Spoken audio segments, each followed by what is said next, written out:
El Salmo 150, el versículo 6 nos dice, todo lo que respira, alabe a Jehová, aleluya. Lo que respira, lo que tiene esa capacidad que el mismo Dios nos ha dado, que se concentra en el aparato respiratorio, que es parte de lo que vamos a ver ahora. Pero lo importante de este mensaje es que todos los que respiramos tenemos que alabarle. Te exaltaré, mi Dios, mi Rey, y te bendeciré. Bendeciré tu nombre eternamente y para siempre, dice el Salmo 145. Cada día te bendeciré y alabaré tu nombre eternamente y para siempre. Grande es Jehová y digno de suprema alabanza, y su grandeza es inescrutable. Importante esto. Tengan ustedes un cordial saludo. Estamos en la Universidad Mayor de San Andrés, en la Facultad de Medicina, Enfermería, Nutrición y Tecnología Médica, el Departamento Facultativo de Ciencias Morfológicas. Nuestra cátedra es Anatomía Humana. El tema que abordaremos hoy es tráquea y pulmones. El que les habla es José María Ortiz Rodríguez, docente titular emérito de la Cátedra de Anatomía, especialista en anestesiología y psicopedagogía y actual presidente de la Asociación Boliviana de Anatomía.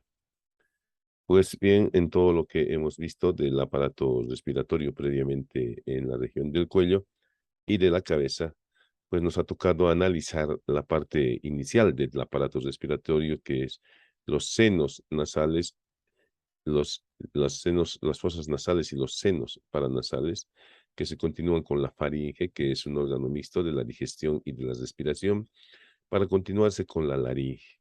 Hemos hecho entonces un estudio minucioso de estas partes del aparato respiratorio y ahora entraremos al estudio de lo que se viene a denominar vía respiratoria inferior. Precisamente las cuerdas vocales vienen a ser el límite natural entre lo que viene a ser la vía aérea superior y la vía aérea inferior. En esta imagen de Adam también vemos lo mismo y que además la boca se convierte también en una vía alternativa para el ingreso hacia la vía respiratoria. No nos olvidemos que las relaciones de continuidad y contigüidad que tiene la vía respiratoria con las estructuras de la cabeza y del cuello son determinantes en algunos casos cuando se debe hacer un manejo de la vía respiratoria y de la respiración, como es lo que ha ocurrido en este último tiempo de pandemia de COVID. Pues como verán ustedes en esta imagen, los dientes demasiado grandes pueden interferir en un adecuado manejo y ventilación de los pacientes, lo mismo que una lengua muy grande. Ahora un cuello corto con una jiba a nivel de la parte superior del tórax y el cuello también nos pueden perjudicar en el manejo de esta vía respiratoria. Y mencionaremos un factor más que es la obesidad. La obesidad también hace muy dificultoso el manejo de la vía respiratoria. Sin embargo, hemos ideado algunas técnicas que nos pueden ayudar a un manejo más seguro de la vía respiratoria, entre los cuales pues está el empleo de endoscopios. Sin embargo, todavía es algo que no es de diaria utilización. Sin embargo, pues les llamo la atención para que ustedes sean los que utilicen diariamente endoscopios y pues den la seguridad a su paciente y a sí mismos. La tráquea. La tráquea es entonces la parte que viene a ser la vía respiratoria inferior, que comienza a nivel de la vértebra cervical 6 y en los tratados antiguos decían pues que terminaba a nivel de la vértebra torácica 4. Sin embargo, los estudios dinámicos y con paciente vivo nos han revelado que la tráquea termina a nivel del cuerpo de torácica 5 y o en ocasiones en el disco que separa T5 de T6. Por lo tanto, es un poco más larga de lo que pensábamos y pues en el sexo femenino mide 11 centímetros y en el sexo masculino mide 12 centímetros la tráquea, que tiene una dirección oblicua inferior y posterior. O sea que en su parte inicial está más cerca a la región anterior y en la parte terminal está mucho más alejada. Esto se evidencia puesto que el primer anillo traqueal se encuentra aproximadamente a una distancia de 15 milímetros de la piel.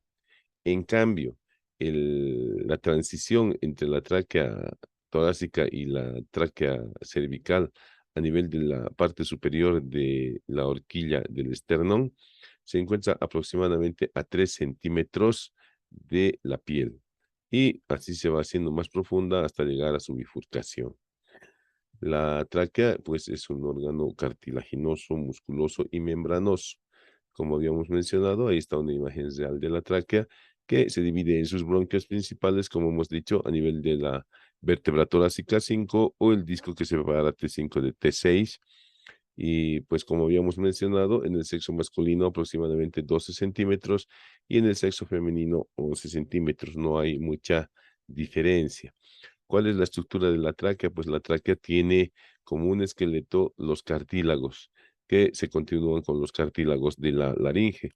Estos cartílagos tienen la forma de una C abierta hacia atrás, son cartílagos hialinos y la parte posterior de los extremos libres de estos cartílagos están unidos prácticamente por una musculatura lisa que se viene a denominar musculatura tráqueo-bronquial, ¿ya? Conocida anteriormente con el nombre de músculo de Ray-Sen. Esta musculatura lisa, pues es la que se contrae en algunos estados como los alérgicos agudos, como el asma, y hace que el calibre de la vía respiratoria disminuya. Además del esqueleto cartilaginoso y la unión muscular en la parte posterior, vamos a encontrar una parte periférica adventicia y una parte interna submucosa y una mucosa. La mucosa traqueal es pues típica mucosa respiratoria, como vamos a ver más adelante, cilíndrica, pseudoestratificada, con cilios vibrátiles y células caliciformes. Y además existen estas otras que son células cebadas que van a producir la histamina o 5-hidroxitriptamina. Precisamente esa sustancia es la que se libera en caso de alergias y esa sustancia es la que va a ir a incitar al nervio tráqueo-bronquial y va a hacer que se contraiga y disminuya el calibre de la vía respiratoria, muchas veces de manera muy dramática. Generalmente existen 16 anillos o cartílagos traqueales, ¿ya? Y en la unión de cada uno de estos hay una depresión que se llama depresión interanular, que está ocupada por el tejido fibroso que une cada uno de estos cartílagos. Como ya hemos dicho, la capa mucosa de la tráquea tiene un epitelio pseudo estratificado cilíndrico con células caliciformes y cilios vibrátiles. Entonces, las células caliciformes van a producir el moco y los cilios vibrátiles todo el día y toda la noche estarán moviendo en dirección hacia la parte externa cualquier partícula que llegue hasta este nivel. Ese movimiento no es un movimiento anárquico, es un movimiento rítmico, más o menos circular, que se denomina metacronismo del flujo mucociliar. En la parte inferior, el último cartílago traqueal puede presentar una prolongación que va a hacer prominencia en la mucosa a nivel de la bifurcación de la tráquea. Esa prominencia, que está señalada aquí con una X, es la que se denomina carina. Y ahí están los dos orificios que están dando ingreso a los bronquios principales después de haberse dividido la tráquea. El diámetro de la tráquea en los recién nacidos es de aproximadamente 5 milímetros. En los niños de 5 años es de aproximadamente 8 milímetros de diámetro transversal. En adolescentes, desde los 12, 13 años hasta los 15, es de 10 milímetros y en adultos es de 16 milímetros. Sin embargo, todas estas mediciones se han realizado en cadáveres, verificándose que en un adulto el diámetro de la tráquea alcanza máximo hasta 12 milímetros. Entonces, estos aspectos son muy importantes en la práctica clínica. No tanto el diámetro, sino todo el calibre en realidad de la tráquea, que podemos dar una regla empírica muy útil, que es que el calibre de la tráquea corresponde al grosor del dedo meñique. Entonces, si ustedes necesitan intubar a un paciente, deben medir el calibre del tubo que van a introducir con el dedo meñique del paciente. El calibre del tubo que concuase con el calibre del dedo meñique es el adecuado para ser introducido en la tráquea. De todas maneras, este diámetro transversal de la tráquea que se ha mencionado es una medición en su parte superior. En su parte inferior va ensanchándose hasta alcanzar unos 18 milímetros, o sea, sube unos 2 milímetros más en todos los casos en la parte inferior. La tráquea tiene una porción cervical y una porción torácica. Vamos a ver en este caso las relaciones de la porción cervical. Por delante de la porción cervical se encuentra el istmo de la glándula tiroides, que está cubriendo del segundo al cuarto anillos traqueales, ya dejando libres los de arriba. Entonces, del segundo al cuarto anillos traqueales, el istmo está cubriendo a la tráquea. Por delante de la tráquea también vamos a encontrar, pues, a los músculos infrarioideos, especialmente al externo tiroideo, que se encuentra muy en relación con la tráquea, y luego los otros, el esternocleidoideo, el homoioideo, que ya son relaciones un poco más a distancia en la parte anterior. También podemos mencionar una relación a distancia que son las venas yugulares anteriores. En la cara posterior de la tráquea vamos a encontrar como relación a todo lo largo de la tráquea al esófago. Esta relación no solamente es una relación de continuidad, sino también son órganos contiguos debido a la presencia de musculatura tráqueo-esofágica. Lateralmente a la tráquea vamos a encontrar a las arterias carótidas comunes, los lóbulos laterales de la glándula tiroides y los nervios recurrentes laringeos, tanto derecho como izquierdo. En el tórax, en la cara anterior de la tráquea, se encuentra el callado aórtico en su dirección hacia el lado izquierdo.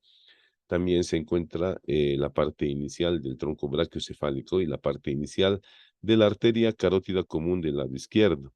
Las caras laterales están en relación con la carótida común a ambos lados y con la subclavia, arteria subclavia a ambos lados. También a ambos lados de la tráquea se encuentran los nervios recurrentes laringeos. Más a distancia se encuentra el tronco brachiocefálico. Al lado derecho se encuentra el callado de la ácigos y, como hemos dicho, en la cara posterior solamente el músculo que se une al esófago, haciendo el músculo tráqueo-esofágico. En el tórax, vean ustedes aquí, estamos observando en este corte de néter el esófago y por delante del esófago está la tráquea, ¿sí? Y en la cara lateral de la tráquea estamos encontrando a los nervios vagos, ¿sí? Y por delante de la tráquea vemos también la parte terminal de la vena cava superior, pero no está tan cubierta por esta. En el lado izquierdo, estamos prácticamente sin la tráquea, pero estamos viendo que la tráquea está cubierta por la carótida común izquierda, por la subclavia izquierda. Ahora, a ambos lados de la tráquea vamos a encontrar estos nódulos linfáticos traqueales que van a terminar en los traqueobronquiales.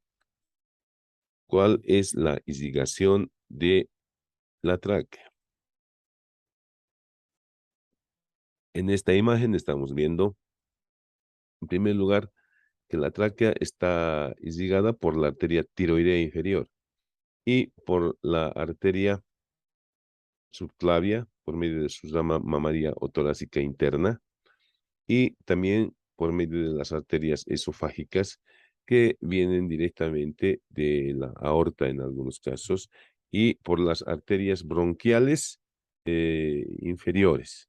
Son las arterias que van a ir a irrigar a la tráquea. Repetimos, tiroidea inferior, bronquiales inferiores, la arteria torácica interna o mamaria interna y ramas directas de la aorta. En este detalle estamos viendo la arteria tiroidea inferior, la arteria tiroidea inferior, que nos está dando las arterias tráqueo-esofágicas. Estas arterias tráqueo-esofágicas, como su nombre lo indican, y llegan al esófago y a la tráquea. En la tráquea hacen un trayecto ascendente y un trayecto descendente, de las cuales van partiendo ramas transversales que se unen por medio de unos arcos alrededor de los anillos traqueales, y de ahí están partiendo las ramificaciones para llegar a la tráquea. El retorno venoso pues se realiza también por medio de las venas tiroideas inferiores y por las arterias bronquiales. Ahora, la irrigación de la tráquea también está dada en ocasiones cuando existe por la arteria tiroidea inferior de Neubauer o tiroidea inma. El drenaje linfático a los ganglios interbronquiales, intertractobronquiales y parabronquiales. La inervación de la tráquea viene pues del simpático y del parasimpático.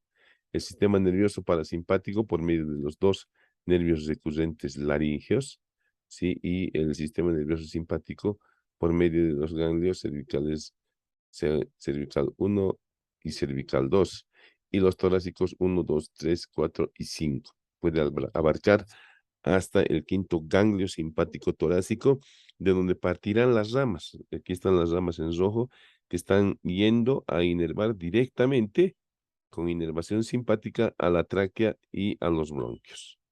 Y habíamos dicho también que el nervio vago va a dar ramas, ya sea por su nervio recurrente laríngeo o por estas otras ramas que están formando ya los plexos pulmonares. Esta es una imagen de Kenhub, donde vemos precisamente los recurrentes laringeos inervando a la tráquea.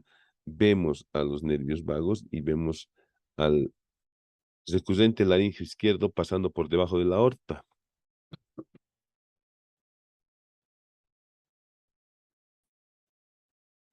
Y de los ganglios simpáticos, cervicales y torácicos están partiendo ramitas directas y algunas otras ramas que previamente van a ir al plexo pulmonar, y de ahí partirán también algunas ramas de inervación para la tráquea. No nos olvidemos que el sistema nervioso parasimpático aumenta las secreciones y que el nervioso simpático disminuye las secreciones.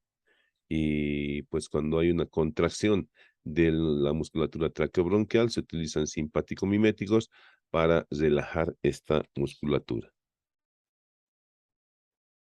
En la parte final de la tráquea, entre la cara anterior de la tráquea, la cara posterior de la vena cava inferior, la cara superior de la vena ácigos y la cara derecha de el callado de la aorta y el tronco brachiocefálico, se encuentra esta depresión que se denomina fosita de Baretti, en la cual se encontrarán los ganglios tráqueo-esofágicos.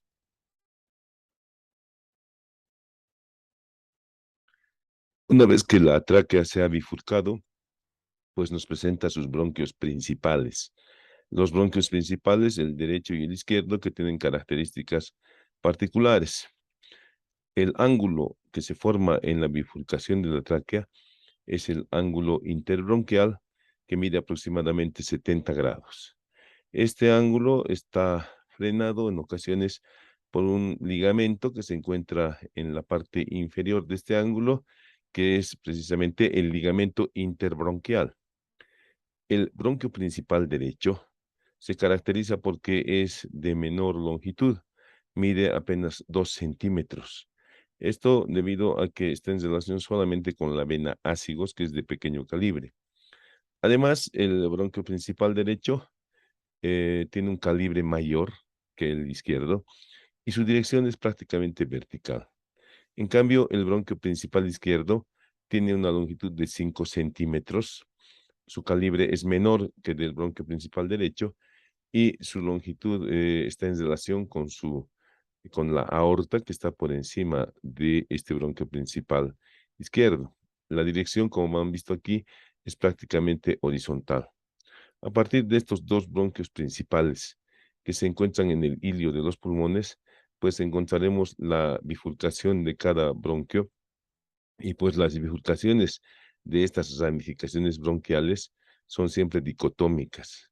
Por lo tanto, en el pulmón derecho, que tiene 3 lóbulos en su lóbulo superior, veremos, o mejor dicho, 3 lóbulos, veremos que hay esta primera división y esta otra. Esta que es para el lóbulo superior y este que se denomina bronquio cepa. Entonces siempre se dividen dicotómicamente los bronquios. Esa es una regla anatómica para los pulmones. Y estamos viendo aquí precisamente que esa división dicotómica comienza a nivel de la tráquea, donde la tráquea se divide en 2 bronquios principales, derecho e izquierdo. Los pedículos son los órganos que ingresan y salen de los pulmones. ¿Ya? Y al igual en todos los órganos, ¿no? Son todas las estructuras que ingresan o salen de los órganos y que se encuentran a nivel de la zona de cada órgano que se denomina ilio. En los pulmones, en el pedículo, vamos a encontrar las venas pulmonares, las arterias pulmonares, encontraremos los ganglios y los vasos linfáticos y los nervios. Y como elemento exclusivo de la vía respiratoria, encontraremos en el pedículo pulmonar los bronquios principales. Del mismo modo, si nosotros vamos a otro órgano, por decir el riñón, encontraremos en el pedículo renal arteria renal, vena renal, venas o vasos linfáticos renales, ganglios linfáticos renales, nervios renales, simpáticos y parasimpáticos, y encontraremos el conducto que es exclusivo de la vía urinaria, que son los uréteres. Entonces vean ustedes que en cada película casi siempre hay las mismas estructuras. Y la región del órgano donde se encuentran estos elementos del pedículo, hemos dicho que se llama ilio. Entonces, estos elementos están en el ilio. Aquí también están representados con rojo las venas pulmonares, debido a que están llevando sangre arterial, con azul las arterias pulmonares que están llevando sangre venosa, y en este color beige los bronquios. Vamos a ver también, este pedículo que hemos visto corresponde al pulmón derecho. Este otro corresponde al pulmón izquierdo, donde vemos las arterias pulmonares, la vena pulmonar, donde vemos el bronquio principal del lado izquierdo. Ya, aquí estamos viendo nuevamente el bronquio principal. Craneal al bronquio principal se encuentra la arteria pulmonar, y una particularidad muy importante que debemos destacar es que de la cara inferior del callado de la aorta se desprende este ligamento que se une a la cara superior de la bifurcación de la arteria pulmonar generalmente, y este ligamento es el ligamento arterioso, que es un conducto en la vida intrauterina que sirve para el cortocircuito que evita que la sangre llegue a los pulmones, puesto que en la vida intrauterina no requerimos respirar, puesto que el oxígeno nos viene desde la placenta. Entonces aquí estamos viendo también el bronquio principal, los ganglios linfáticos, los nervios simpáticos y parasimpáticos. Nos faltaría ver simplemente los vasos linfáticos. Y una particularidad a nivel de los pulmones es que parte del revestimiento pulmonar, que son las pleuras, también acompaña hasta dentro del parénquima pulmonar, hasta unos centímetros o milímetros dentro del parénquima pulmonar, acompañan las pleuras a este pedículo. Los bronquios están irrigados por las arterias bronquiales, y estas arterias bronquiales provienen en algunos casos de algunas intercostales, y generalmente vienen de la aorta, de la cara inferior del callado de la aorta, donde encontraremos arterias bronquiales superiores e inferiores, derecha e izquierda generalmente. Ahí vemos la estructura de la tráquea con la parte posterior, que son los músculos tráqueo-bronquiales, y en esta imagen lo que vemos es la ramificación de cada bronquio. El bronquio principal derecho, con sus características ya mencionadas, se divide en dos: el bronquio del lóbulo superior y el bronquio intermedio o bronquio cepa. Este bronquio intermedio o cepa se divide en dos: en bronquio del lóbulo medio y en bronquio del lóbulo inferior. En el pulmón izquierdo solamente tiene 2 lóbulos, por lo tanto encontraremos el bronquio lobar superior y el bronquio lobar inferior. el bronquio lobar superior se dividirá en un bronquio culminar y un bronquio lingular. Vamos a ver un poco más detalladamente todas estas estructuras, no se asusten. Ahora, la tráquea, debido a procesos respiratorios en los cuales se utiliza el tubo endotraqueal por muy largo tiempo, pues puede lesionarse, puede sufrir reblandecimientos y puede estenosarse, puede estrecharse, como es este caso, ¿no? Aquí están las cuerdas vocales y ahí abajo está la zona donde estaba anclado el tubo endotraqueal. Entonces, disminuye el calibre de la vía respiratoria y para eso, pues podemos emplear prótesis de este tipo, tipo malla, o prótesis de este tipo, que son prótesis fijas de plástico que solamente mantienen abierto el diámetro de la vía respiratoria. En algunos casos, si es que la patología afecta mucho a la longitud de la tráquea, pues se puede hacer también una prótesis total de tráquea con tráqueas sintéticas. Como hemos dicho, la vía respiratoria ingresa en los pulmones y pues estos son donde se encuentra la membrana alveolocapilar, que es la unidad anatómica y funcional de los pulmones. Los pulmones están cubiertos por este otro tejido que son las pleuras. Entonces dice que los pulmones aproximadamente pesan 1.300 gramos. El pulmón derecho, un poco más voluminoso, 700 gramos en el sexo masculino y 550 en el sexo femenino. Lo mismo que el pulmón izquierdo, un poco menos voluminoso, 600 gramos en el sexo masculino y 450 en el sexo femenino.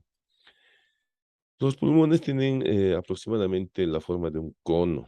Sin embargo, podemos distinguir en los pulmones una cara externocostal o costal simplemente, una cara inferior o diafragmática y una cara interna o mediastínica, una base, que es la cara diafragmática, y un vértice, que es la cúpula pleural, que se encuentra dentro del cuello. Pues en la cara costal se puede observar en los pulmones fijados la presencia de unos surcos y unas eminencias alargadas en sentido anteroposterior. Estos surcos poco profundos y anchos corresponden a las impresiones costales y estas eminencias paralelas a estos surcos corresponden a los espacios intercostales.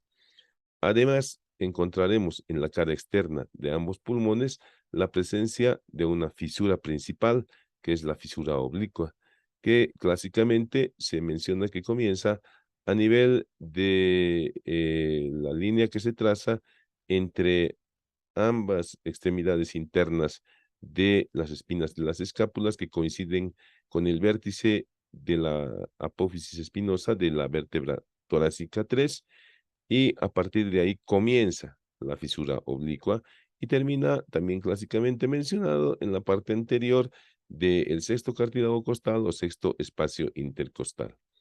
Una salvedad en el pulmón derecho es que presenta otra cisura, que es la cisura menor u horizontal.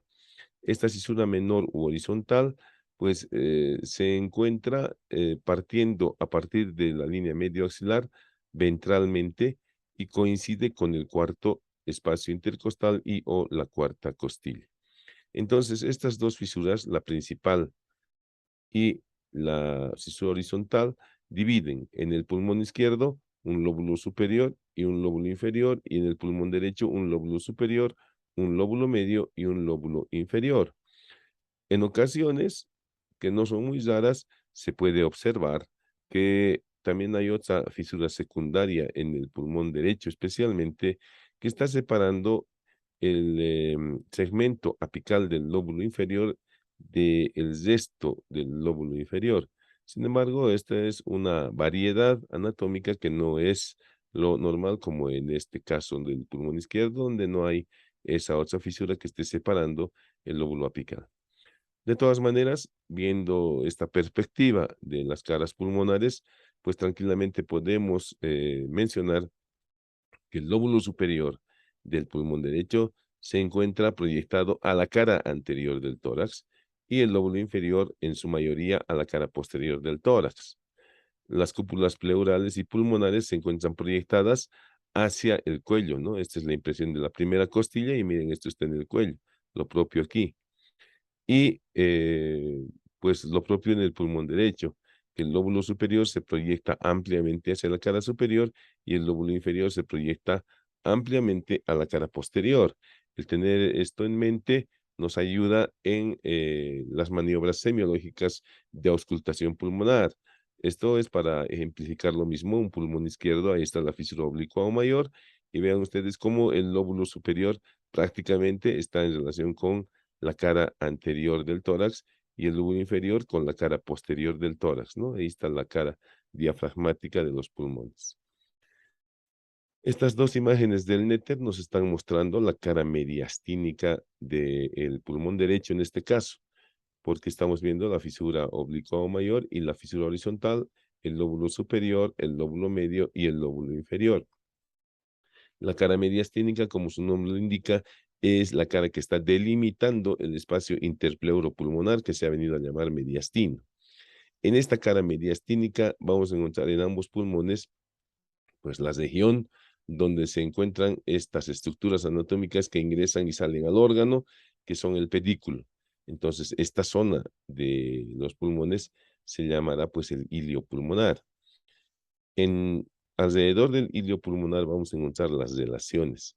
En el caso de los pulmones fijados es bastante sencillo, puesto que encontraremos en primer lugar alrededor del bronquio principal del lado derecho la impresión curva en primera instancia y vertical en segunda instancia que corresponde a la vena ácigos mayor. Entonces el callado de la ácigos y la vena ácigos mayor están haciendo su impresión y están en relación íntima con la cara mediastínica del pulmón derecho. Luego, inmediatamente por delante de la porción vertical. Entonces, la primera estructura que hemos visto es la vena ácigos con su callado y su porción ascendente. Otra estructura que está en relación con la cara posterior del pedículo y hace un surco es el esófago. Aquí tenemos al esófago y ahí está la impresión del esófago. Por arriba del callado de la ácigos, yendo de adelante hacia atrás, encontraremos la impresión de la vena cava superior. Ahí está la vena cava superior que desemboca en el corazón, por lo tanto también encontraremos una impresión muy profunda para el corazón. Impresión cardíaca, impresión de la vena cava superior, impresión de la ácigos, y vean ustedes, detrás de la impresión de la vena cava superior encontraremos la impresión de la tráquea. Ahí está la impresión de la tráquea, e inmediatamente por detrás de la impresión de la tráquea encontraremos la impresión de la parte superior del esófago. Por arriba de la impresión de la tráquea encontraremos unas impresiones secundarias que corresponden a la arteria y a la vena subclavias que están muy en relación, ¿no? Adelante está la vena y atrás está la arteria subclavia, muy en relación con la cúpula pleural, que como hemos mencionado prácticamente se encuentra en el cuello. También podemos mencionar en esta diapositiva pues que las pleuras acompañan al pedículo pulmonar al interior del parénquima pulmonar a una corta distancia. Y pues esa formación se va a venir a denominar ligamento en raqueta. Ahí tenemos las pleuras que en la parte inferior se están uniendo y en la parte superior se están separando para formar este ligamento que parece una raqueta, ligamento en raqueta. La parte inferior de estos dos ligamentos en raqueta se unen con la del lado opuesto y pueden formar lo que se ha venido a conocer con el nombre de ligamento interpleural de Morozov. En el pulmón izquierdo, ¿qué es lo que vamos a encontrar? Lo primero que llama la atención por arriba y detrás de todo este pedículo del ilio es esta depresión muy profunda, curvilínea, que corresponde a la aorta con su callado y su porción torácica. Delante de la porción torácica de la aorta encontramos una depresión que está por detrás del ligamento en raqueta que corresponde al esófago, ¿no? Ahí están esas dos impresiones. Luego vamos a encontrar por arriba del callado de la aorta, yendo de adelante hacia atrás, las impresiones de la vena subclavia, de la arteria subclavia, de la arteria carótida común y la impresión del esófago. Entonces, del esófago por detrás, del ataque por delante, arteria carótida común y arteria subclavia. Entonces, esas son las impresiones que vamos a encontrar, además de la gran fosa cardíaca, al igual que en el lado derecho. Esas son las relaciones y las impresiones que encontramos en la cara mediastínica de los pulmones. Y aquí nuevamente estamos viendo precisamente cómo las costillas están en relación con las caras externas de los pulmones, formando impresiones, y elevaciones forman los espacios intercostales. También podemos observar cómo la parte superior de los pulmones, que se ha venido a llamar cúpula, se encuentra por arriba de la primera costilla, es decir, en la región del cuello.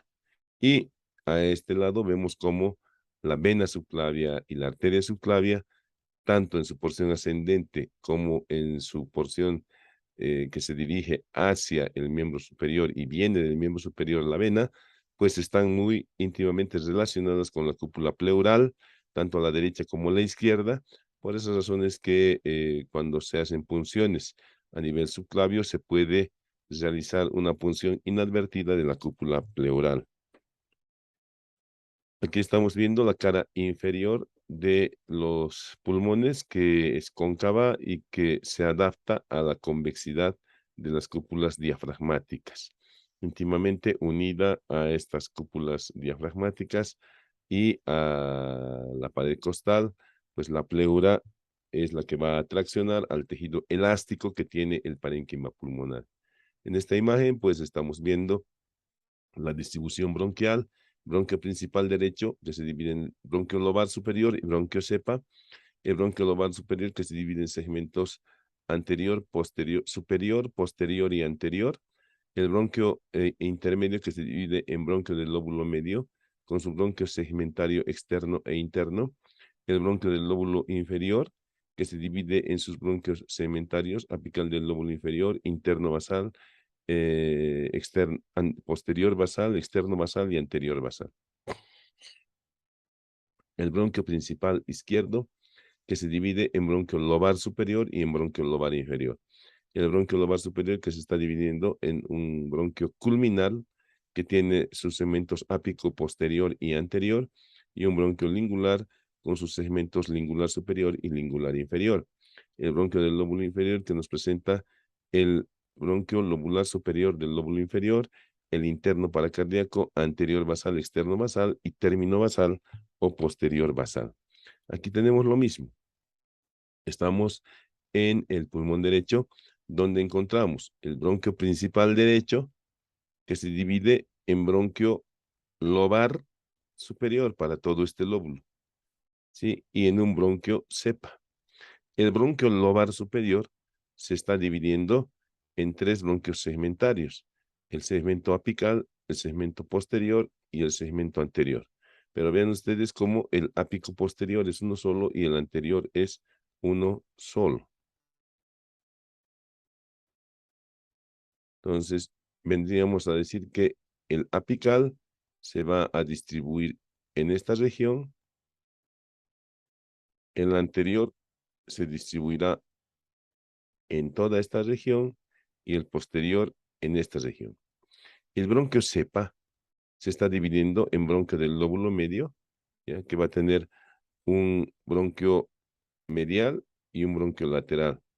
Y el bronquio del lóbulo inferior, que viene a ser todo este, se está dividiendo en un apical del lóbulo inferior, que ya está prácticamente aquí delimitado, en un interno basal, que no lo estaríamos viendo, en un anterior basal, que sería este, el anterior basal, el externo basal, que estaría en esta región, externo lateral basal y el término basal. Entonces, estamos viendo aquí el segmento 1, el segmento 2, el segmento 3, el segmento 4, el segmento 5, el segmento 6, El 7 no lo estamos viendo, pero estamos viendo el segmento 8, el segmento 9 y el término basal que vendría a ser el segmento 10.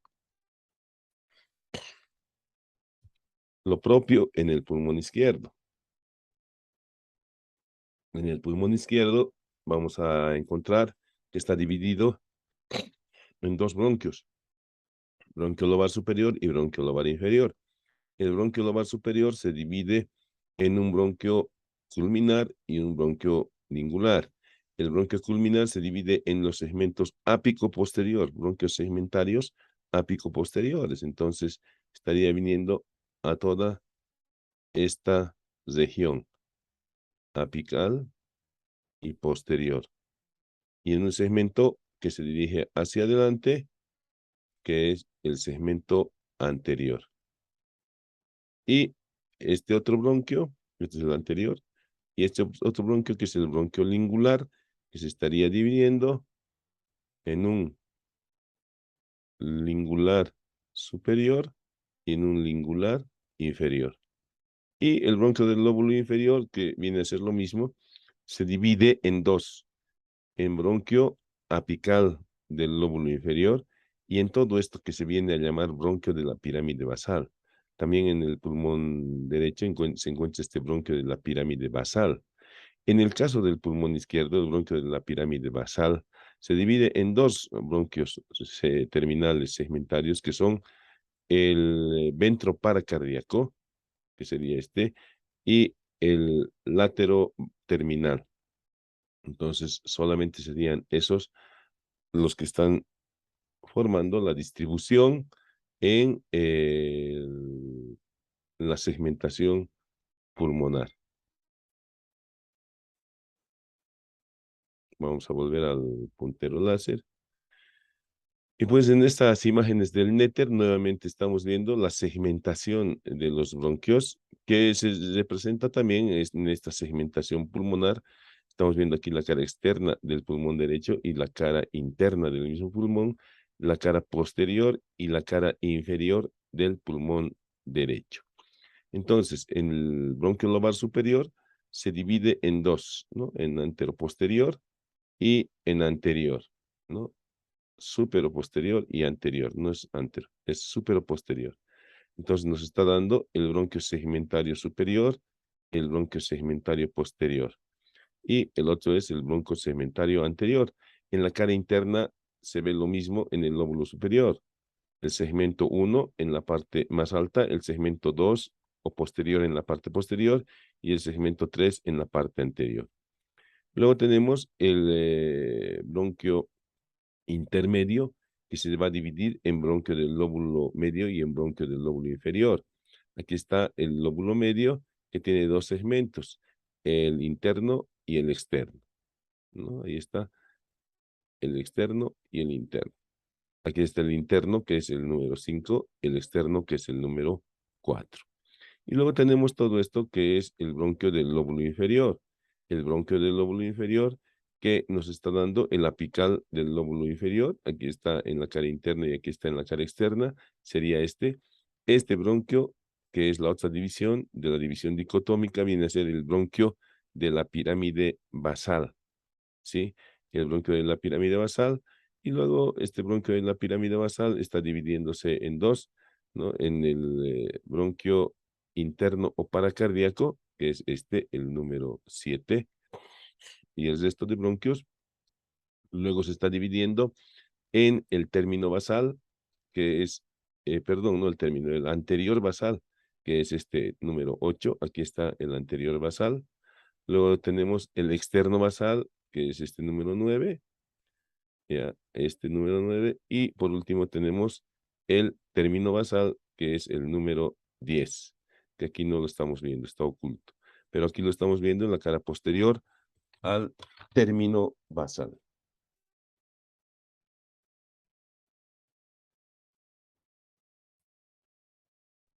Esta imagen nos está mostrando la cara inferior, donde se ve parte del lóbulo inferior y parte del lóbulo medio. Pues en el lóbulo medio estamos viendo su segmento lateral y su segmento medial, y Del lóbulo inferior estamos viendo el segmento interno o paracardíaco, el anterior basal, el lateral basal y el posterior basal o término basal.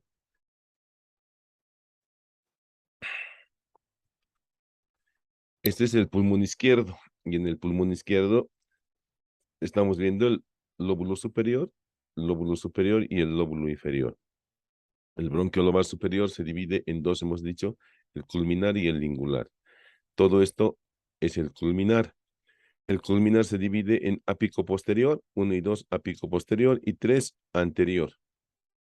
Segmento anterior del culminar del lóbulo superior del pulmón izquierdo. El segmento lingular se divide en lingular superior y en lingular inferior. Lingular superior y lingular inferior. Aquí estamos viendo todos esos por detrás. Y el del lóbulo inferior se va a dividir en bronquio apical del lóbulo inferior o segmento número 6 y en bronquio de la pirámide basal. Posteriormente se dividirá en dos, en el ventro paracardíaco o interno anterior, 7 y 8, y en término lateral, ¿no? El 9 y el 10 que están juntos, como habíamos mencionado, ¿no ve? El anterior y el interno están juntos, el externo y el posterior también están juntos en este caso. Lo mismo en la cara inferior, estamos viendo el interno y el anterior que se han reunido, el externo y el posterior que también salen de un solo bronquio. Aquí estamos viendo en estas imágenes radiográficas el pulmón derecho, el pulmón izquierdo, en estas placas laterales. Esta del lado derecho, esta del lado izquierdo, y aquí estamos viendo una PA, donde estamos viendo también el pulmón derecho y el pulmón izquierdo. Y estamos viendo su proyección para su estudio semiológico, ¿no? En el pulmón derecho ya hemos mencionado el segmento superior, el segmento posterior y el segmento anterior. Luego tenemos el lóbulo medio con su segmento externo y su segmento interno, que se está viendo en este caso. El lóbulo inferior con su segmento apical del lóbulo inferior, que no se lo ve en esta placa anteroposterior, y se ve, sin embargo, el anterior basal y el externo basal. Lo que no se ve es el paracardíaco. Y en esta proyección lateral se ve el externo basal y el término basal.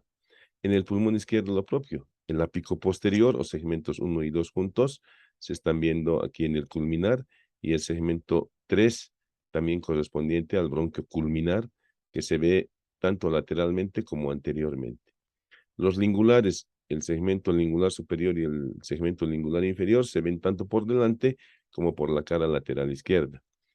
En el bronquio inferior, el segmento apical del lóbulo inferior o segmento 6 solamente se ve en esta proyección lateral, ¿sí? Y luego la pirámide basal, que lateralmente se ven los segmentos 8, 9 y 10 y anteriormente solamente el 8 y el 9. En ninguna de las dos se puede ver en anatomía de superficie el segmento 7 o interno o paracardíaco. Estas imágenes del néter nos están mostrando esa misma segmentación, pero en relación con una broncografía. Estas broncografías se hacían antes con contraste de bario y era pues realmente una tortura a veces para el paciente que encima de estar con una patología respiratoria, todavía se le obstruía más la respiración al introducirles el bario. Pero actualmente esto se hace con tomografía axial reconstruida y se puede observar si es que hay alguna anomalía a nivel de la vía respiratoria en los bronquios. Estamos viendo entonces aquí el bronquio derecho, ahí está el bronquio lobar superior, el bronquio cepa o bronquio intermedio, ahí estamos viendo con rojito el apical, el posterior y el anterior, el posterior y el anterior. Ahí el bronquio cepa dando el bronquio del lóbulo medio, el bronquio del lóbulo medio y el bronquio del lóbulo inferior. El segmento 6 o apical del lóbulo inferior, el término basal, el interno o paracardíaco es ese café, allá está, y el anterior basal. En esta otra proyección también estamos viendo prácticamente lo mismo. Esta es una proyección anterior, el apical, el apical, el anterior y el posterior. En verde, el posterior. Apical del lóbulo inferior, apical del lóbulo inferior, ya el lingular, o no, perdón, el del lóbulo medio, el externo y el interno. Y ahí están los de la pirámide basal. El interno paracardíaco, el anterior basal, el externo basal y el término basal.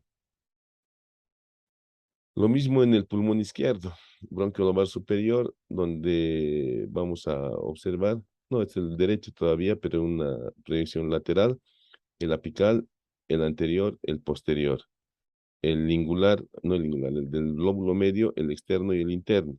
Todo esto es el del lóbulo inferior, este es el superior del lóbulo inferior. Aquí tenemos nuevamente el amarillito, es el interno paracardíaco, el verde es el anterior basal, el naranja es el externo basal y el café es el término basal o segmento 10. Este ya es el pulmón izquierdo, sí, con su bronquio lobar superior y su bronquio lobar inferior. En el bronquio lobar superior encontraremos el culminar y el lingular. El culminar con su ápico posterior y su segmento anterior. El lingular con su lingular superior y su lingular inferior, lingular inferior. El del lóbulo inferior, pues tenemos el apical del lóbulo inferior, ahí está, el bronquio de la pirámide basal, el bronquio de la pirámide basal, y luego encontraremos el ventro lateral, que es todo esto, encontraremos luego el posterior, perdón, el externo, y por último el posterior, ¿ya? Ventro medial, externo, externo este de arriba y posterior este, el posterior y el externo. Externo, externo, posterior, posterior. Nuevamente, pero visto por detrás, el bronquio principal y su segmentación en el lado izquierdo. Bronquio lobar superior, bronquio lobar superior, bronquio lobar inferior, bronquio lobar inferior. Ahí tenemos el segmento culminar, ahí está el culminar. No se ve muy bien el lingular que vendrían a ser estos, ¿no ve? Y toda la pirámide basal. Lo mismo en una proyección lateral, donde encontramos a todo esto que es el culminar, con su ápico posterior y anterior, anterior. Su lingular superior, lingular inferior, lingular inferior. Apical del lóbulo inferior, apical del lóbulo inferior. El interno anterior. El externo, no, este es el terminal. El externo es este naranja, externo, y este que es el terminal. Entonces, como ven ustedes, no hay una anomalía, no hay dilataciones en estos bronquios. Pues la tuberculosis puede producir dilataciones bronquiales que son conocidas con el nombre de atelectasias. Pero además de realizar los estudios eh, imagenológicos, bioimagenológicos pasivos, podemos hacer también estudios endoscópicos en vivo, donde se introduce el endoscopio a la vía respiratoria y se puede observar cuál es la anatomía de la vía respiratoria, si es que hay alguna alteración. Para esto es necesario que el paciente, si es un paciente nervioso, esté sedado.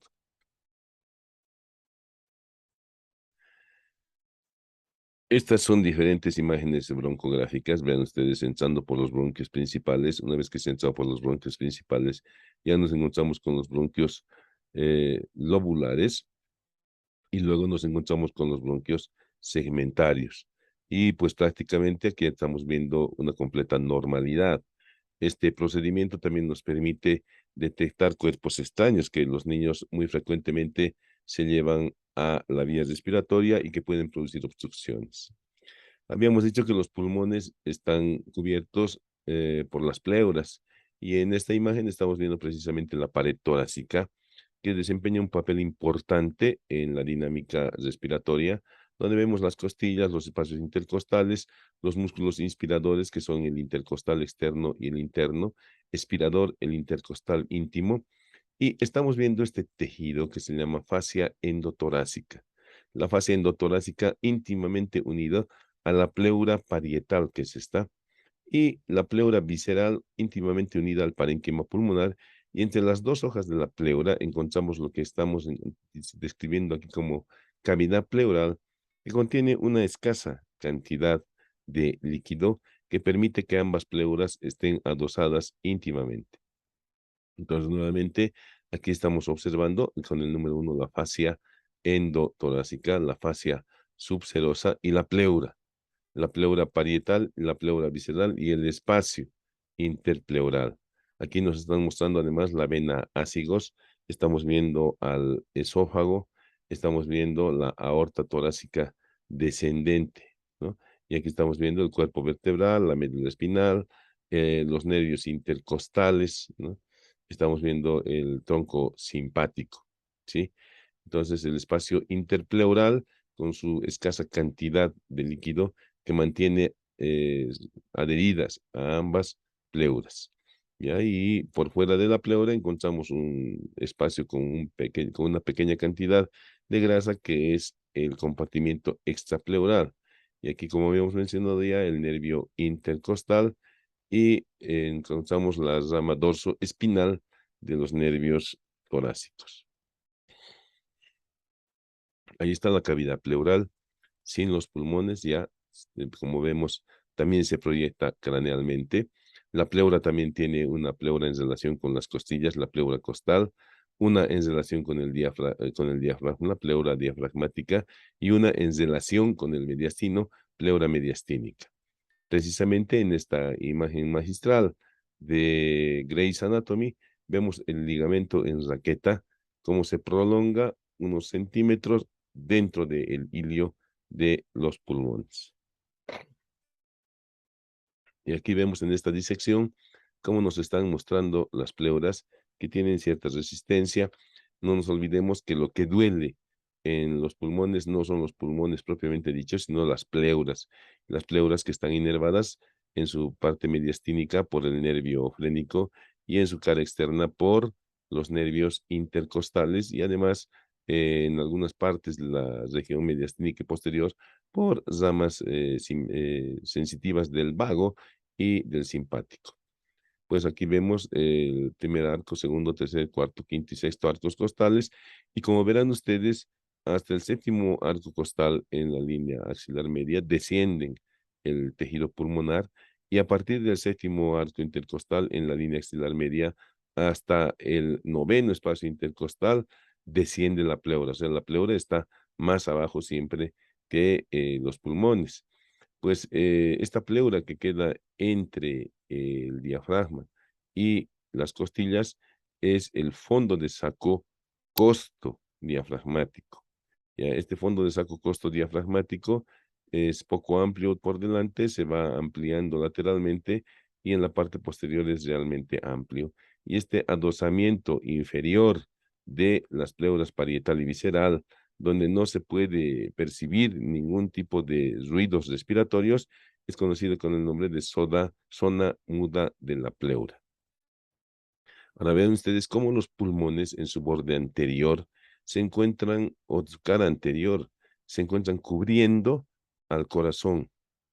Sin embargo, el pulmón izquierdo presenta a partir del cuarto cartílago costal una profunda escotadura, que es la escotadura cardíaca, ya que nos permite que el corazón se relacione directamente con el peto externo costal. Sin embargo, vemos que además la pleura sigue manteniéndose como un aislante entre el peto externo costal y el corazón, ¿no? Ahí tenemos el fondo de saco de la pleura. Entonces, recapitulando, el fondo de saco que se forma entre la pleura costal y la pleura diafragmática es el fondo de saco costo diafragmático. Y ahí la parte inferior, donde se adosan las dos pleuras, es la zona muda de la pleura. Este espacio costo diafragmático puede ser eh, invadido por líquido y de un derrame pleural y pues en la radiografía se ve un borramiento de este espacio, puesto que normalmente en las radiografías se ve un espacio, ¿no? Nuevamente estamos viendo ahí el fondo de saco costo diafragmático, ahí estamos viendo la pleura mediastínica esta es la pleura costal y hacia abajo está la pleura diafragmática. Nuevamente estamos viendo aquí proyecciones de los pulmones y de las pleuras, como habíamos mencionado, miren ustedes, hasta hasta el séptimo arco costal, por delante va descendiendo un poco al octavo y al noveno a medida que se va dirigiendo hacia atrás los pulmones y pues posteriormente a nivel del arco costal 11 se encuentra la parte inferior de los pulmones, pero la pleura siempre es más descendida por detrás que por delante. En esta imagen estamos viendo el corazón, estamos viendo la pleura mediastínica y vemos pues que también hay unos fondos de saco anteriores entre la pleura mediastínica y la pleura costal. Entonces estos fondos de saco son los costomediastínicos y atrás tenemos los vértebro-mediastínicos que tienen algunas prolongaciones entre la ácigos y el esófago, fondo de saco interácigo esofágico y un fondo de saco interaórtico esofágico, ¿no? Aquí estamos viendo precisamente el fondo de saco interácigo esofágico y el interaórtico esofágico, esta es la aorta. La cúpula pleural, como habíamos mencionado, se encuentra por arriba de la primera costilla y esto ya corresponde pues a la región del cuello. Es un poco más engrosada, también tiene su fascia endotorácica y la cúpula pleural está mantenida en el cuello por un aparato suspensorio de la pleura. No nos olvidemos que mantiene relaciones muy importantes con el plexo braquial, la arteria subclavia y la vena subclavia, pues cuando realizamos procedimientos sobre estas estructuras nerviosas y vasculares, podemos complicarnos con punción de la pleura. Y en esta imagen de Rubier, pues estamos viendo el aparato suspensorio de la pleura, que está formado por este ligamento vértebro-pleural que se dirige desde los cuerpos vertebrales de las últimas vértebras cervicales y la primera torácica hasta la cúpula pleural. Luego tenemos un ligamento transverso pleurocostal que se dirige hacia la pleura y hacia las costillas desde las apófisis transversas. Y por último, el ligamento costopleural.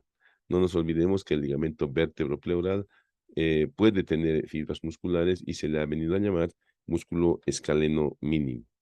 Pues este aparato suspensorio de la pleura va a formar junto con la pleura un compartimiento que se ha venido a denominar fosita suprarrensopleural, donde vamos a encontrar al ganglio estrellado o cérvico torácico, que es la unión del último ganglio cervical y el primer torácico en algunos casos, pero su localización es muy importante y la relación que tiene con el plexo braquial, puesto que los bloqueos de plexo braquial pueden producir bloqueo de este ganglio. En esta imagen estamos viendo las ramificaciones terminales de la vía respiratoria. Hasta donde todavía hay cartílagos es en vía respiratoria, ¿no? Es vía aérea en realidad, no vía respiratoria, vía aérea. ¿Por qué vía aérea y no respiratoria? Vía aérea porque solamente permite el paso de aire. Vía respiratoria porque se produce intercambio de oxígeno y CO2, el proceso de la respiración, ¿no? Entonces, las partes más terminales de estos bronquios, de estos bronquiolos, vendrán a ser los bronquiolos respiratorios, puesto que ahí sí se realiza intercambio de oxígeno y de CO2, y estos bronquiolos respiratorios se terminarán con unas dilataciones llamadas alveolos. Estos alveolos y los bronquiolos terminales están rodeados por capilares y están formando una membrana llamada membrana alveolo-capilar. Ahí tenemos una imagen de los alveolos, ¿ya? Y ahí tenemos los sacos alveolares que se mantienen dilatados por la presencia de la sustancia surfactante. La sustancia surfactante que se forma entre la 28 y la 32 semana de desarrollo. Entonces, si hay un nacimiento prematuro antes de las 28 semanas, es casi seguro que no tiene surfactante y hay que inyectarle surfactante artificial. Después de las 32 semanas, posiblemente necesitemos surfactante, pero no es mandatorio. Entonces, ahí están los alvéolos dilatados y ahí tenemos los capilares. Entonces, entre la pared alveolar y la pared capilar se forma la membrana alveolo-capilar que mide aproximadamente media micra de espesor, y esa media micra de espesor nos permite el intercambio gaseoso libre entre los capilares y los alveolos. Y una vez que están en los capilares, pues las moléculas de oxígeno se integrarán a los glóbulos rojos por los cuales son transportados. Esta membrana alveolo-capilar o membrana respiratoria debe medir media micra de espesor. Si por excitación se produce la fibrosis pulmonar o neumoconiosis, pues aumentará de espesor y evitará el intercambio tranquilo o normal de oxígeno y CO2. Y el paciente pues acumulará CO2 e integrará poco oxígeno y siempre estará cianótico, siempre estará de color azul. Los pulmones tienen una capacidad que se llama capacidad pulmonar total, que es de aproximadamente 6 litros, ¿sí? Dentro de esa capacidad pulmonar total vamos a tener algunos volúmenes y algunas capacidades. Ya los volúmenes son variables y aquí tenemos este esquema ya que se continúa aquí, que es el que corresponde al volumen llamado corriente. Este volumen corriente que es de medio litro, o sea, 500 ml normalmente, ya en una persona de 50 kilos, porque el volumen corriente se calcula entre 8 y 12 mililitros kilogramo peso, pero empíricamente decimos que todos tenemos un volumen corriente de 500 mililitros. Luego, cuando inspiramos después de una respiración normal, pues vamos a hacer que nuestros pulmones insuflen más aire y aumenten su volumen, y a ese volumen se llama volumen de reserva inspiratoria. Cuando nosotros expiramos y hacemos que pues los pulmones se vacíen un poco más, esa cantidad que expulsamos es el volumen de reserva inspiratoria, que más o menos tiene una capacidad de 1000 mililitros. El volumen de reserva inspiratoria tiene una capacidad de aproximadamente 3 litros. Ahora, si nosotros sumamos el volumen de reserva inspiratoria más el volumen corriente más el volumen de reserva expiratoria, tenemos toda esta línea que se viene a llamar capacidad vital, ¿sí? Ahora, el volumen corriente más eh, el volumen de reserva inspiratoria se llama capacidad inspiratoria. El volumen corriente más el volumen de reserva inspiratoria y un volumen que se llama residual se llama capacidad residual funcional. Y la cantidad de nitrógeno que queda dentro de los alveolos, que normalmente siempre están llenos de nitrógeno, se llama volumen residual. Ese volumen residual es de aproximadamente 1,5 litros. Siempre tenemos 1,5 litros de parte del aire en los alveolos, que mantiene dilatados a los alveolos, ¿no? Ahí están los volúmenes que habíamos mencionado, el volumen residual. Y aquí precisamente dibujamos un alveolo. El volumen residual es lo que siempre está ahí. No nos olvidemos que un concepto es la fracción inspiratoria de oxígeno, que es del 21%. ¿Por qué 21%? Porque tenemos solamente 21% de oxígeno en el ambiente. Entonces, en todas partes, a nivel del mar, a nivel de la altura, el 21% del aire es oxígeno. Entonces, el resto es CO2 y es nitrógeno. Entonces, tenemos el volumen residual que siempre está manteniendo abiertos a los alveolos. Luego tenemos este que es el volumen de reserva respiratoria, este que es el volumen corriente, que es el que siempre se está moviendo, y el volumen de reserva expiratoria. Pues la sangre, para que sea oxigenada, llega a los pulmones por medio de la arteria pulmonar. La arteria pulmonar que parte, como sabemos, del ventrículo derecho. Habíamos dicho que una particularidad es que se une al callado de la aorta por medio de este ligamento, el ligamento pulmonar.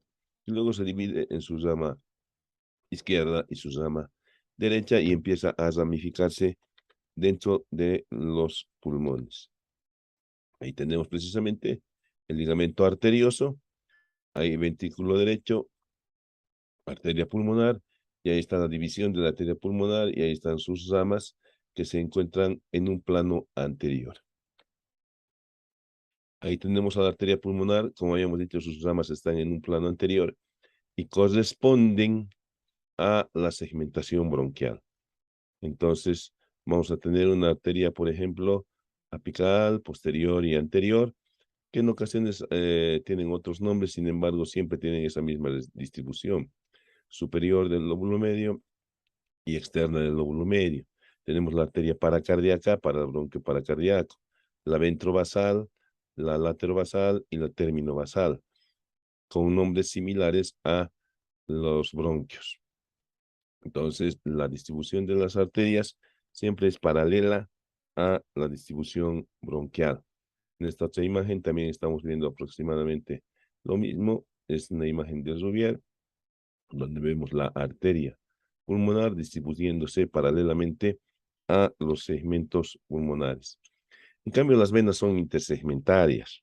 Aquí vemos la cantidad de nombres que tienen estas venas intersegmentarias. Sin embargo, desde el punto de vista quirúrgico y práctico, no son de mucha utilidad. Sin embargo, debemos acordarnos que existen esas venas intersegmentarias y hay otras que son perisegmentarias, ¿no? Como estas mediastínicas apicales, mediastínica anterior, que las vamos a ver luego como formando parte de las raíces de las venas pulmonares. Hay una sola arteria pulmonar para cada pulmón y hay dos venas pulmonares para cada pulmón. Ahí tenemos en el pulmón izquierdo también la distribución de las arterias. Ahí está, por ejemplo, la arteria lingular, lingular superior, lingular inferior, la arteria apicoposterior, la rama superior del lóbulo inferior y la arteria de la pirámide basal. Lo propio en el pulmón izquierdo encontraremos estas venas intersegmentarias, que si hacemos el ejercicio de ponerle los nombres, pues será interápico ventral, interápico dorsal, ¿no? Ventrolingular, interlingular. Entonces no hay donde perderse en nombrar a estas venas intersegmentarias. Y tenemos las perisegmentarias, que son las mediastínicas, que están drenando la sangre de las pleuras, ¿no? Aquí estamos viendo la distribución o el retorno de las arterias pulmonares. Estas, las arterias pulmonares. Entonces, ¿cómo son las venas pulmonares? Perdón. El retorno de las venas pulmonares. Me estoy equivocando porque las venas pulmonares están dibujadas aquí con rojo porque traen sangre oxigenada. Las venas pulmonares que terminan en la aurícula izquierda traen sangre oxigenada de los pulmones. Entonces son dos venas pulmonares para cada pulmón. Vena pulmonar superior derecha, vena pulmonar inferior derecha, vena pulmonar superior izquierda, vena pulmonar inferior izquierda. Entonces vamos a empezar por el lado derecho y veremos que la vena pulmonar superior derecha tiene una raíz superior y una raíz inferior. La raíz superior está formada por esta vena que está viniendo de la parte superior del lóbulo superior, que es llamada rama mediastínica o tronco mediastínico. Luego tenemos otra que es la apicoposterior o cisural superior, aquí está también el nombre, y luego tenemos esto que se llama eh, interlobar anterior, tronco interlobar anterior, que están formando la raíz superior de la vena pulmonar superior derecha. La raíz inferior está formada por la vena cisural inferior y la medial mediastínica subpleural. Estas dos están formando la raíz inferior y se juntan las dos raíces, la superior y la inferior, y forman la vena pulmonar superior derecha. La vena pulmonar inferior derecha está formada también por dos raíces. Una raíz superior que está formada por esta vena que se llama interápico basal, o sea, entre el segmento apical del lóbulo inferior y la pirámide basal. Y la raíz inferior por la vena intersegmentaria de la base, que se juntan y van a formar la raíz inferior de la vena pulmonar inferior derecha. En el lado izquierdo, lo propio. La vena pulmonar superior izquierda tiene una raíz superior que está formada por la vena ápico posterior, que se llama también tronco central, y una anterior o intercúlmino lingular. Sí, ahí está la arteria intercúlmino lingular, y una raíz inferior que está formada por la lingular o intersegmentaria de la língula y una caudal mediastínica subpleural. Entonces, las dos raíces se unen y forman la vena pulmonar superior izquierda.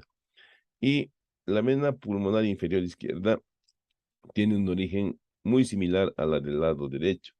Se está formando por una raíz superior que es la interápico basal y una raíz inferior que es la intersegmentaria de la base, y así se forman estas venas pulmonares. Como ya hemos mencionado, los bronquios están irrigados para su irrigación nutricia por las arterias bronquiales que vienen de la aorta. El retorno venoso es hacia el sistema ácigos y el drenaje linfático a los ganglios linfáticos peritraqueales o paratraqueales y a los traqueobronquiales. Y de ahí, pues, al conducto torácico y a la gran vena linfática en el lado derecho.